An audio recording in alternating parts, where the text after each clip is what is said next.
public defender is an attorney employed by the community and responsible for giving legal aid without cost to any person who seeks it and is financially unable to employ private counsel. It is his duty to defend those accused of crime until the issue is decided in a court of law. The first public defender's office in the United States was opened in January 1913. Over the years, other offices were opened. And today, that handful has grown to a network of lawyers cooperating to protect the rights of our clients. In many cases, we do more than defend a man legally. Sometimes he needs a special kind of help, as in the case of Fred Daniels. A cold drink. In the machine.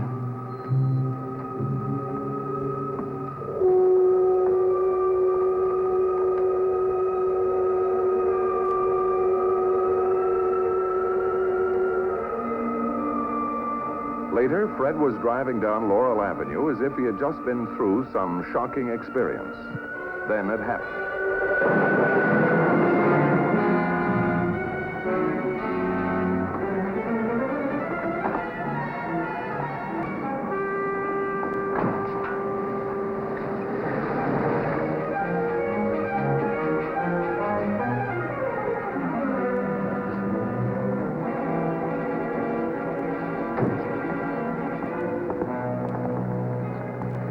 What's your name, fella?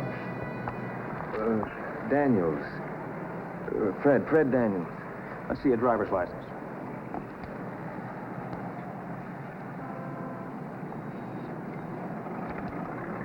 Where were you heading when you crashed? Why, I guess I was on my way home. You guess. Don't you know? It's all kind of hazy. Where were you around 8:30? Well, I suppose that's kind of hazy, too. 8:30. Well? I'm trying to remember. Well, it shouldn't be too hard. Come on, Daniels, cut the stalling. I'm not stalling. I just can't remember. I don't suppose you remember sticking up that little store, either. But the owner gave a pretty good description of you and your car. You better come along with us. It's a rule of the sheriff's office that no one is allowed to communicate with a prisoner until he has been arraigned. Fred's wife was upset and was pleading with me, but there was nothing I could do. But this man is my husband. Couldn't I talk to him for just a minute to tell him that I know there's been some horrible mistake? I know how you must feel, Mrs. Daniels. As soon as your husband is arraigned, you'll have a chance to see him and talk things over. Fred robbing the store doesn't make sense. I won't believe it. Fred never did a dishonest thing in his life. Why won't they let me talk to him? People versus Daniels.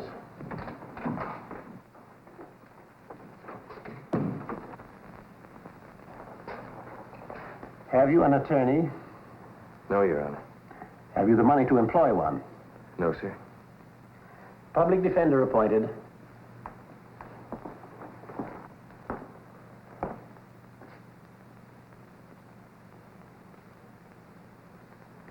I don't want an attorney. And I don't want a trial. Just leave me alone.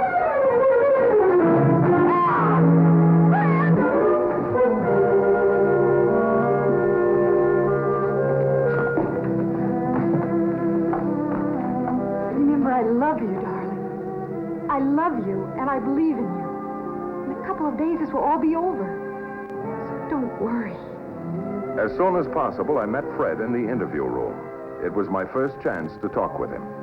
We don't have very much time, Fred, so tell me the truth. What happened? You gotta believe me, Mr. Matthews. I just can't remember. You mean you can't or don't want to remember? Well, of course I want to. All I remember is I left the house. It was after dinner. I'd had an argument with Alice about the bills. What happened after that is complete blank. You don't remember where you were around 8:30? Nothing. Till around, it was 10 o'clock.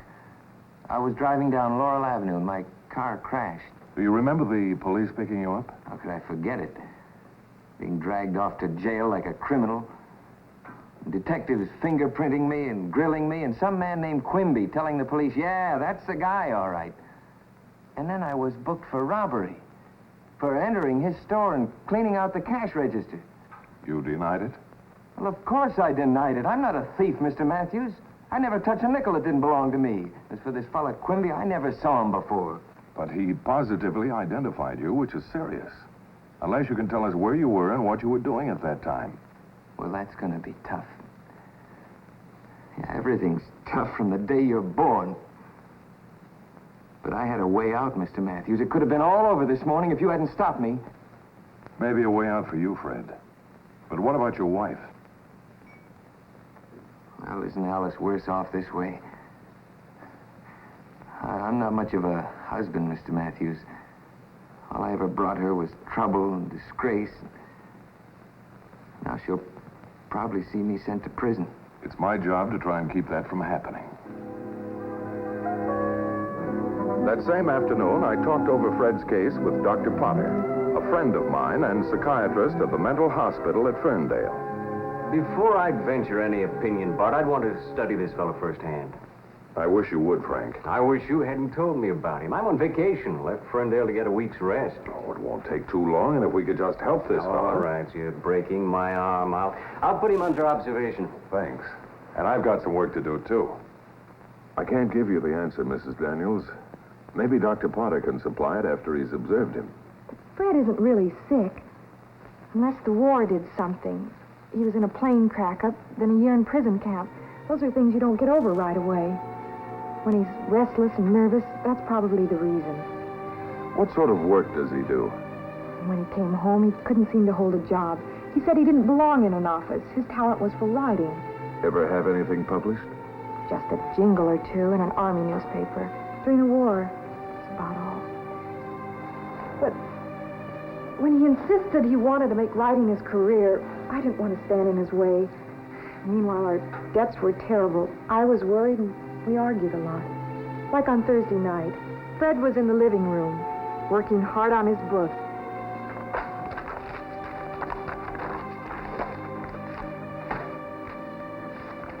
Well, there it is. 6 months of hard labor. The story still isn't right. Have to start all over again from page 1. Maybe you'd be better, Fred, if you went back to work. Well, isn't writing work? If you feel you must write, you could do it at night. When I'm all tired and beat.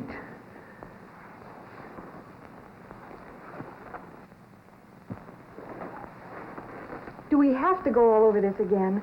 Only yesterday you promised you'd look for a job. What happened with that interview with Mr. Blackwell? Mr. Blackwell? Yes, he made an appointment with you to meet him at his office. When you left here after lunch yesterday, I thought that's where you're going. I don't remember any appointment with a Mr. Blackwell. You don't? What are you talking about? No, I don't. Now, why don't you let me keep my mind on my book? Fred, What is it? we've got to do something about the bills. They keep piling up and we've used up all our savings. If you won't look for a job, I'm going to. No, I won't let you. But we haven't a penny in the world. We can't go on this way. Don't you understand? We don't have any money left. All right, Alice, why don't you say it? Say what? That I'm a drain on you. No good. Nothing but 6 feet of trouble. You'd never hear me say that, Fred. Oh, but you think it, don't you? And I don't want to hear any more about the bills. I'll get the money to pay for them. You leave it to me, and I'll get it tonight. What do you suppose he meant when he said he'd get that money? I'm sure it was just talk. He often acts that way, makes rash promises. You've been very frank, Mrs. Daniels. Thank you. You've helped me to understand your husband a lot better. There's more to this case than meets the eye, Frank. I can't see this Fred Daniels as the criminal type, can you? I'll go along on that, Bart. He's definitely a mental problem. Why doesn't his wife realize it? She's an intelligent woman. Wife is always the last one to admit it, even to herself. If ever a man needed psychiatric treatment, it's Daniels. I wish you'd tell that to Judge Fletcher. I will. As soon as I can prepare a complete report. Thanks, Frank. I appreciate it. A few days later, Judge Fletcher called a private hearing. Present were Dr. Potter, Alice, Ed Fraser from the district attorney's office, and myself. Dr. Potter? As Judge Fletcher will see in my report, our patient is the victim of fugue states, more commonly known as mental blackouts. Some of these spells last for hours at a time, during which he can remember nothing. He also suffers from a number of frustrations, which tend to aggravate an unbalanced mental condition. Could you make that a little clearer, Doctor? He's insecure. He shies away from responsibilities. And going blank is an easy way to shut out what you don't want to see or know or cope with. Well, that's why he couldn't remember his appointment with Mr. Blackwell. And that Thursday night. If you could only help him, Dr. Potter. It's quite possible, but it may take some time. Then what would you recommend? If Your Honor would consider committing the patient to the mental hospital, I'd like to make him my personal responsibility. I don't want Fred committed to a mental institution. No, no! Please, Mrs. Daniels, don't let the official name frighten you. The hospital's a remarkable place. I've seen wonders performed there. And with Dr. Potter offering to take a personal interest, Fred will have the best of care. I'm sorry. It was just the first shock of the thing. I should be very grateful. All that matters is to see Fred get well again. Then I'll make a formal commitment. A copy will be sent to the district attorney's office and one to the public defender. The patient will be transferred to the mental hospital tomorrow, Doctor. Fred was waiting for me in the attorney's room of the city jail. Alice had come with me to say goodbye. Not encouraging news, Fred. You're leaving here, Fred. I'm leaving? You're being released under Dr. Potter's personal care. Oh, why do I need Dr. Potter? Nothing wrong with me. No, dear, but Dr. Potter says it's your nerves. Oh, that's silly. Or maybe I'm a little nervous. Who wouldn't be? Slapped into jail for no reason. He wants to help you. You won't have to stay in jail. Okay. Let Dr. Potter have his little fun, just so long as I'm home again and a free man. Oh, it's not quite that simple, Fred. You've got to be where he can keep an eye on you for a while. He wants you out at Ferndale at the mental hospital.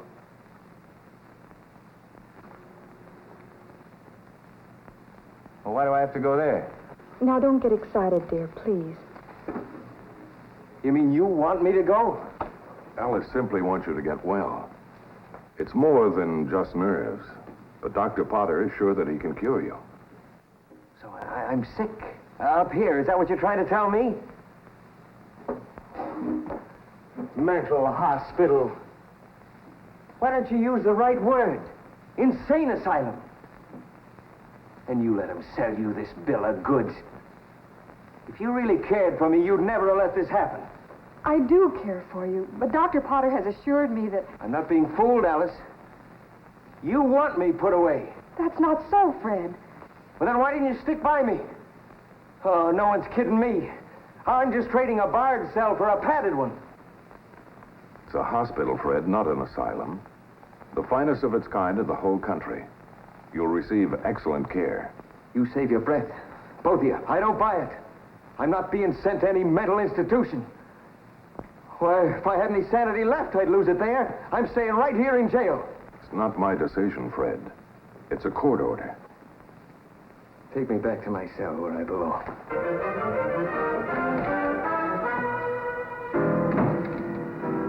Mr. Matthews, I hope we're doing the right thing.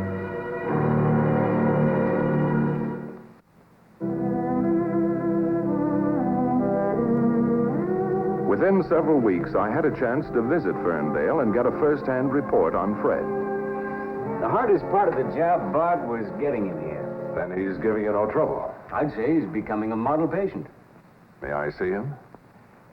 I'd rather he had no visitors for a while longer. What about this book he was trying to write? First thing I did was have his room fixed up like a writer's studio. Hemingway couldn't have asked for more. I assured him that no one would disturb him until he'd finished his book. He stood it for 1 week, then begged off. Then his writing was an escape. Exactly. But his bluff had been called. He realized if he was ever to get out of here, he'd have to start coping with reality. You have hopes for complete recovery? You can take bets on it, Bart. And I'm sure of one thing. Tests indicate he's not the criminal type. Say, how's the case coming along? How about that shopkeeper who identified him? Oh, Quimby? Well, he could be wrong, and I'm going to try to find out. Thanks, Frank. Good luck.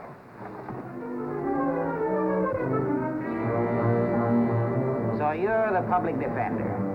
You're the fellow that got Daniels in that mental hospital when he should be in jail.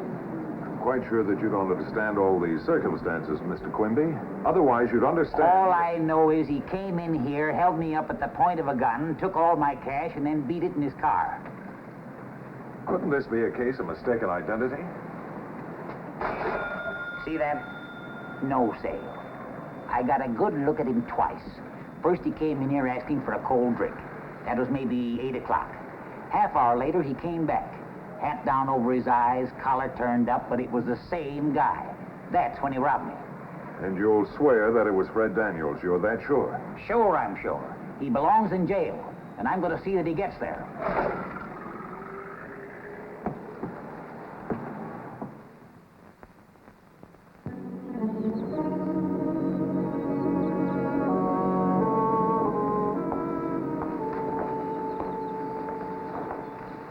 Are you scared?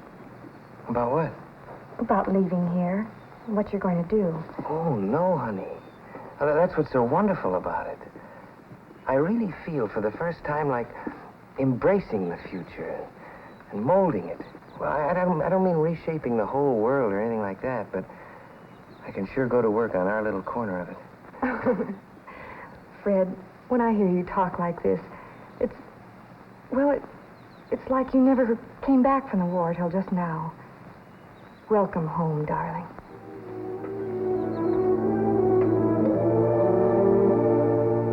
Discharge papers are all in shape, just waiting for the board's okay. Mr. Matthews, there's been such a wonderful change in him. All he talks about is going home. Yes, it is wonderful, Mrs. Daniels, but... But what? Well, I'm sorry, but there's still the trial. The trial? I don't understand. Fred will have to be returned to jail to stand trial for the robbery.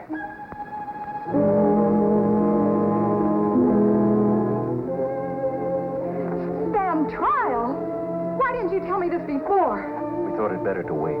And to keep him believing this was the beginning of a wonderful new chapter in our lives, when there's nothing ahead of him except... You have to realize that the truth might have retarded his recovery, Mrs. Daniels, even made it impossible. Why must he be made to go through this torture for a crime he didn't do? Let's not give up hope so fast, Mrs. Daniels. Must you build up a man in mind and body just to be able to tear him down again? Fred could only remember where he was that awful night. Perhaps we can help him remember. He's still my patient. It's my right to try any treatment I might want. So let's not give up yet. I'm giving you a shot of sodium pentothal, Fred. I'm hoping it'll give us the results that we want. Well, that's okay with me, Doctor. Anything to get me out of this jam. You understand what it does? It induces talk. Works on the subconscious, brings out things that your conscious mind might be resisting. So, just take it easy. Give it time to take effect. Think carefully. Think back. It's that Thursday night. You're at home with Alice. I want to write. I got to start the book all over. Yes, we know, and you're angry with Alice. She's always worried about the bills. Got to pay the bills. Got to get the money. That's right, Fred. You want to get the money, so you go out. I'm in my car. Driving downtown. Thirsty. Stop in a little store. Where, Fred? A little store, Laurel Avenue. I come back in my car. Driving down Lincoln Boulevard. Promised Alice I'd get the money. How are you going to get it, Fred? I'll get it. He'll help me. Lakewood Park Hotel. You stopped at the Lakewood Park Hotel? Why? Who was it you wanted to see there? Clerk said I gotta wait. Wait for whom, Fred? Fred, please don't stop. Who was it you were waiting for?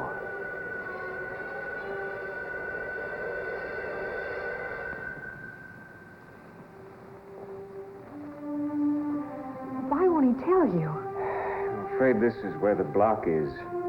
It's something he might be ashamed of or wants to hide. Not wise to keep forcing him. At any rate, we have something to go on now. Head all clear? It's much better. From what you tell me, I must have done an awful lot of talking. But not quite enough. Who could it have been you wanted to see at the Lakewood Park Hotel? I don't even remember being there, let alone who I wanted to see. Well, let's try and find out. If Dr. Potter will let Alice and me borrow you for a couple of hours, the room clerk may have the answer. Okay, Bart. Patient's yours.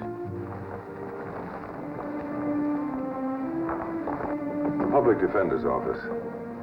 Have you ever seen this man before? No, sir. I can't recall ever seeing this gentleman before. It's so important. Try to remember, please. We've got to find out why he came here.